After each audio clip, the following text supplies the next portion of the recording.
Бисмиллахир-рахманир-рахим. Пайғамбарымыз Мұхаммед Мұстафа саллаллаху алейхи уассалам дүние есігін ашқан мәуліт түнінде мұсылман баласы қандай амалдарды орындауы тиіс? Достар, бүгінгі видеода қасиетті мерекеде жасалатын ізгі амалдар туралы айтатын боламыз. Сондықтан сауаптан құр қалмау үшін видеоны соңына дейін көріңіз. Мәуліт түнінде мына үш амалды жасаған абзал. Алғашқысы пайғамбарға саллаллаху алейхи уассаламға салауат айту.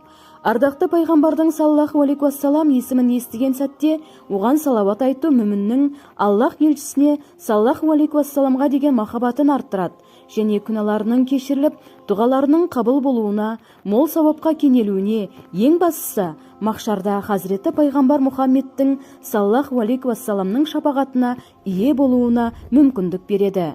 Салауат дұғасының бірнеше түрі бар. Солардың ең қысқасы солла Аллаху алейхи уассалам немесе алейхи салат уассалам. Сонымен бірге намазда айтылатын дұғаны да айтуға болады. Екінші амал пайғамбарымыз саллаллаху алейхи уассаламның өмір баянымен танысу. Өйткені адамзаттың асылы саллаллаху алейхи уассалам өнегелі өсиетінің бірінде: егер бастарыңа бір қиындық келе қалса, менің өмірімді еске алыңдар деген. Яғни Аллах елшісінің саллаллаху алейхи уассаламның өмірімен таныс адам оның көрген қиындықтарын қасында өзінің басына түскен істің соншалық ауыр еместігін түсінеді. Ал тағы бір мәрте есіне алса, қиындығы жеңілдейді. Үшіншісі пайғамбарға ұқсау.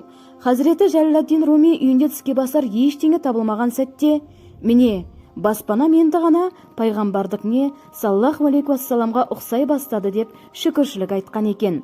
Рас, пайғамбар саллаллаху алейхи уассалам қарапайым өмір сүруді, қоңыр тіршілік кешуді қалады.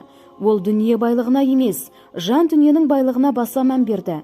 Үмметінің де өзі секілді көркем мінезді болуын тіледі. Қорыта айтқанда, бұл айтылған үш амал иманның ләззатын сезіндіретін үш белгінің бірі. Алланы және пайғамбарын саллаллаху алейхи уассаламды барлық нәрседен артық жақсы көруге жол бастайды. Сондай-ақ тірісінде көру нәсіп болмаған пайғамбарды саллаллаху алейхи уассаламды түсімізде көруге сеп болмақ. Ендеше мәуліт айы мен мерекесі жай күндер секілді өтіп кетпесін. Мүмкіндігімізді мүлт жіберіп алмайық. Видеода айтылған мағлұматтар Azan.kz сайтынан алынды.